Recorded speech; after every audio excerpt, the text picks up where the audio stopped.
জালেম। এখন আপনাদেরকে কিছু হাদিস শোনাই আর তার সাথে সাথে ইনশাআল্লাহ আয়াত আসবে। হাদিসগুলি প্রমাণ করবে যে জাহান্নাম তৈরি হয়ে আছে এবং জাহান্নামের বিভিন্ন অবস্থাগুলি জানতে পারবেন। প্রথম হাদিস আবু হুরায়রা রাদিয়াল্লাহু তাআলা আনহু থেকে বর্ণিত, রাসূলুল্লাহ সাল্লাল্লাহু আলাইহি ওয়াসাল্লাম বলেছেন, লাম্মা খালাকাল্লাহুল জান্নাতা ওয়ান নার, আল্লাহ যখন জান্নাত এবং জাহান্নামকে সৃষ্টি করলেন, মানে সৃষ্টি করা হয়ে গেছে, সৃষ্টি করলেন, আরসালা জিবরিল ইলাল জান্নাতে, আল্লাহ বললেন জিবরাইল তুমি জান্নাত দেখে এসো, জান্নাত দেখে এসো। নতুন কিছু তৈরি করলে কর্মচারীদেরকে, বিশেষ করে বিভিন্ন পদস্থ যারা, তাদেরকে কি বলা হয়, যাও দেখে এসো। আমাদের রমজানে যখন ইফতার ক্যাম্প তৈরি হয়, তৈরি এখনো ফুল কমপ্লিট হয়নি, হয়তো কাছাকাছি হতে যাচ্ছে, তার আগে থেকে আমাদেরকে বলা হয় যে একবার আপনারা দেখে আসেন, দেখে আসেন আর আপনাদের মতামত পেশ করেন। তাতে যদি কোনো রকমের কিছু ঘাটতি বাড়তি ইত্যাদি কিছু থাকে বা কিছু পরামর্শ দেওয়া থাকে, এটা দুনিয়ার। আল্লাহ রাব্বুল কাছে পরামর্শ কোনো প্রয়োজন নেই, কিন্তু আল্লাহ রাব্বুল আলামিন বোঝাবার জন্য বিষয়টি বললাম। জিবরাইল আলাইহিস সালাম বললেন যে যাও জান্নাত দেখে আসো। ফাকাল উনজুর ইলাইহা, দেখে আসো। ওয়া ইলা মা আদাতু লিআহলি, আর জান্নাতীদের জন্য আমি কি কি তৈরি করে রেখেছি ওইগুলো দেখে এসো, নিয়ামতগুলি দেখে আসো।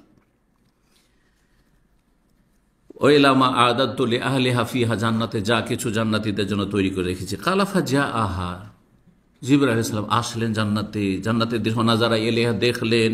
ওয়াইলামা আদাল্লাহু লিআহলিহা ফিহা, জান্নাতে যা কিছু আল্লাহ তৈরি করে রেখেছেন সব দেখলেন।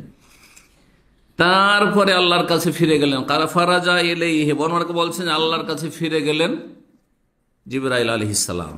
জিবরাইল আলাইহিস সালাম ফেরেশতাদের মধ্যে ওই রকমই, যেমন মানব জাতির মধ্যে মুহাম্মদুর রাসূলুল্লাহ সাল্লাল্লাহু আলাইহি ওয়াসাল্লাম, মানব জাতির মধ্যে সবচেয়ে শ্রেষ্ঠ রাসূলুল্লাহ সাল্লাল্লাহু আলাইহি ওয়াসাল্লাম। আর জিবরাইল আলাইহিস সালাম হচ্ছে রাইসুল, সমস্ত ফেরেশতাদের সবচেয়ে শ্রেষ্ঠ ফেরেশতা, প্রধান। তিনি গিয়ে বললেন, কাল ওয়া ইজ্জাতিকা, আল্লাহ তোমার ইজ্জতের কসম। এই ইজ্জত থেকে আল্লাহর নাম আজিজ, মহাপরাক্রান্ত, আজিজ মানে। তো তোমার ইজ্জতের কসম, তোমার সম্মানের কসম। লা ইয়াসমাউ বিহা আহাদুন, জান্নাত সম্পর্কে যে কেউ শুনবে, যে কেউ শুনবে, শুধু যদি বিবরণ শুনে যে জান্নাতে এই আছে, এই আছে, এই আছে, এত সুন্দর, এত সুন্দর, এত সুন্দর আছে, এত কিছু আছে, যদি শুনতে পায়, ইল্লা দাখালা, তাহলে সবাই ঢুকে পড়বে, কেউ বাকি থাকবে না। যে শুনবে সেই জান্নাতে ঢুকে যাবে। আল্লাহু আকবার, কত সুন্দর। তাহলে ফামারা বিহা, তখন আল্লাহ রাব্বুল আলামিন পরিবর্তন নিয়ে আসলেন জান্নাতে। কি নির্দেশ দিলেন? ফাহুফাত বিল মাকারিহি, কষ্টদায়ক বস্তু দিয়ে জান্নাতকে ঘিরে দেওয়া হইল। কষ্টদায়ক বস্তু দিয়ে জান্নাতকে ঘিরে দেওয়া হইল। যদি শোনেন যে কোথাও গেলে ভালো কিছু পাওয়া যাবে, ভালো কিছু পাওয়া যাবে, তাহলে যাওয়ার জন্য সবাই কিন্তু উৎসুক হবে, চল নিয়ে আসি। কিন্তু যদি শোনেন সেখানে গেলে বিপদ আছে, কিন্তু প্রাণনাশের ঝুঁকি আছে, সেখানে গেলে কিন্তু কষ্ট করতে হবে, সেখানে গেলে দুর্ঘটনার শিকার হইতে পারো, সেখানে গেলে এই রকমের ঝুঁকি, রিস্ক আছে, বলছে ভাই এত রিস্ক নিতে যাবো না। এত রিস্ক নিতে, আপনার অধিকাংশ মানুষ চাকরি কেন করছেন, ব্যবসা কেন করেন না? কারণ চাকরি মানে মাস গেলে টাকাটা এতটা পাবোই, জানা আছে, ও কম হোক অসুবিধা নেই, ঠিক না? কিন্তু ব্যবসা মানে 1 লাখ 2 লাখ টাকা লাগাবো, আসতেও পারে কিছু বছরের শেষে, আবার সব ডুবে সাফ হয়ে যেতে পারে। যার ফলে ব্যবসার জন্য কেউ ঝুঁকি নেওয়ার সাহস খুব কমই করছেন, অল্প কিছু লোক যাদের পরম্পরা চলে আসছে, একটা এক্সপিরিয়েন্স আছে, বাপদাদা থেকে চলে আসছে, ও ব্যবসা ছাড়া কিছু বুঝে না। কিছু কিছু ডিস্ট্রিক্টের লোক আছেন আপনাদের বাংলাদেশে, আছে না? নেই? ওরা যদি সৌদি আরব আসে, একটা ক্লিন ভিসা তো আছে, তারপরও স্বপ্ন গিয়ে কি করতে হবে, আমাকে বিজনেস করতে হবে। কারণ ওর বাপ দাদা 14 গোষ্ঠী সব ব্যবসায়ী করে, যে আসে সে ব্যবসায়ী করে, ও চাকরি করতে জানে না ওরা। তো মানুষ যেখানে রিস্ক, যেখানে কষ্ট, সেখান থেকে পলায়ন করে। এমনিতে মজার জায়গা হলে সবাই যেতে চাইবে, তাই না? তো কষ্টদায়ক বস্তু দিয়ে আল্লাহ জান্নাতকে ঘিরে দিলেন। কালা, তারপরে আল্লাহ বললেন জিবরাইল ইরজি ইলাইহা, যাও, পুনরায় যায়, আরেকবার দেখে এসো, যাও এবার। ফানজুর ইলা মা আদাতু লিআহলিহা ফিহা, যা কিছু জান্নাতীদের জন্য জান্নাত তৈরি করে রেখেছে দেখে এসো একবার। কালা ফরাজা এলাইহা, ফিরে আসলেন পুনরায় দেখতে। ফাইজা হে একাদ হুফাত বিল মাকারে, গিয়ে দেখছেন যে জান্নাতকে চারিদিক থেকে কষ্টদায়ক বস্তু দিয়ে একেবারে ঘিরে দেওয়া হয়েছে। হ্যাঁ, কাঁটার বেড়া দিয়ে, কাঁটার কাঁটা।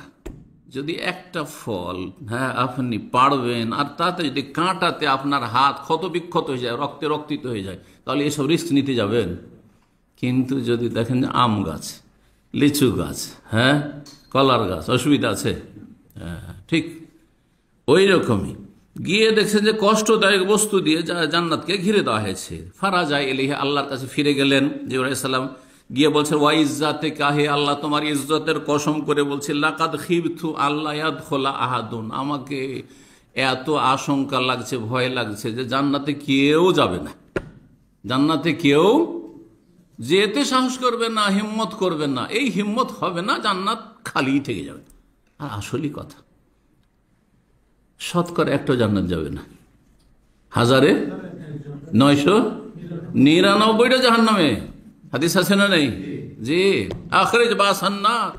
আদম আলাইহিস সালামকে আল্লাহ বলছেন, আদম তোমারই সন্তান সব, তুমি জাহান্নামের দলটাকে, জাহান্নামের বাহিনীকে বের করে দাও। তখন আদম আলাইহিস সালাম জিজ্ঞাসা করেন, ইয়া রব্বে, কতটা বের করব আমার ছেলে মেয়ে থেকে? বলছে বেকুল্লে আলফিন তিসমিয়া ওয়া তিসআতুন ওয়া তিসউন, প্রত্যেক 1999টা জাহান্নামে বের করে দাও, একটা জান্নাতি শুধু।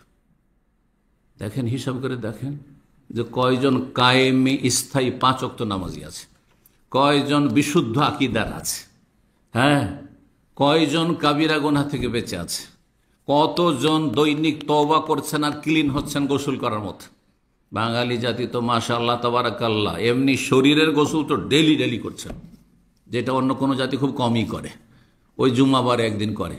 অনেকে তাও করতে চায় না, তাদের পাশে যাওয়া যায় না অনেক সময়, আছে না নেই? তো শরীরের গোসলটা শিখেছেন প্রতিদিন করতে হবে, কিন্তু প্রতিদিন তওবা করা কেন শিখেননি? এটা শিখতে হবে, এটা শিখতে হবে। তওবা করলেন মানে আপনি কিনে থাকেন, কিন্তু খালেস অন্তর। এই নয় যে আজকে তওবা করলাম, শুধু মন্ত্র পড়লাম আর কালকে ওই গুণাগুলি আবার করছি। এটার নাম তওবা না, এটার নাম তামাশা, এটার নাম খেলতামাশা। খেলতামাশা করলে হবে না। দৃঢ় সংকল্প হয়ে প্রতিজ্ঞা করে যে যা হয়েছে হয়েছে, আর করব না, করব না। যেমন যারা আছাড় খেয়েছেন, রাস্তাঘাটে অনেক আছাড় খেয়েছেন না, অ্যাক্সিডেন্ট হননি?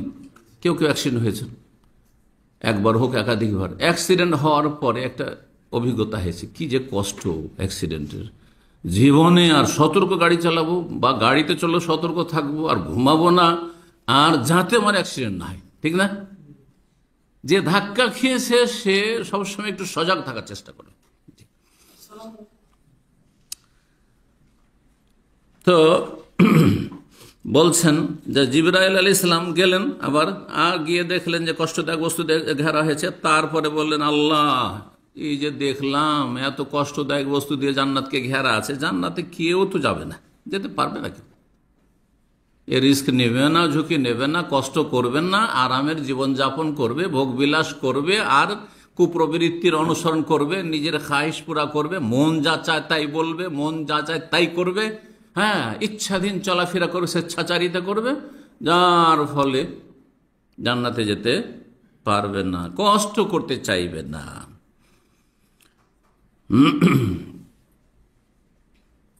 তারপরে আল্লাহ রাব্বুল আলামিন যে জাহান্নামকে যে তৈরি করেছেন, বললেন যাও ইযহাব ইলান নার, এবার জাহান্নামের দৃশ্য দেখে আসো। হাদিসটা শেষ করি, আর তারপর কষ্টদায়ক বস্তু থেকে ঘেরা হয়েছে জান্নাতকে, এর মানে কি?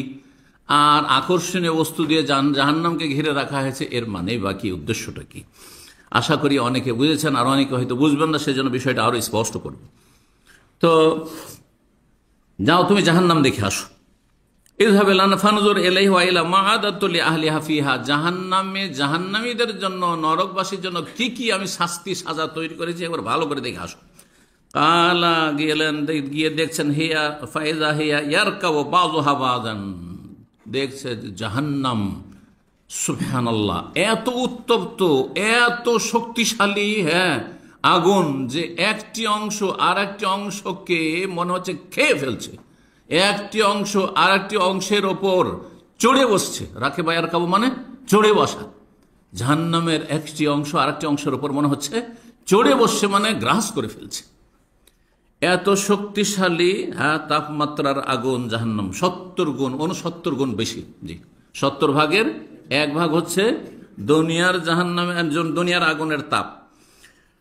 ফারাজা এলে আল্লাহর কাছে ফিরে আসলেন জাহান্নাম দেখে, আর এসে বললেন ওয়া ইজ্জাতিকা, হে আল্লাহ তোমার ইজ্জতের কসম করে বলছে লা ইয়াসমাউ বিআহাদুন ফায়াদখুলাহা, এই জাহান্নাম সম্পর্কে কেউ যদি শুনতে পায় যে এত কঠিন শাস্তি আর এত উত্তপ্ত আগুন তৈরি করা আছে, তো একজনও জাহান্নামে যাবে না, একজনও জাহান্নামে যাবে না, কেউ জাহান্নামে যাওয়ার কাজ করবে না, জাহান্নামে যাবে না।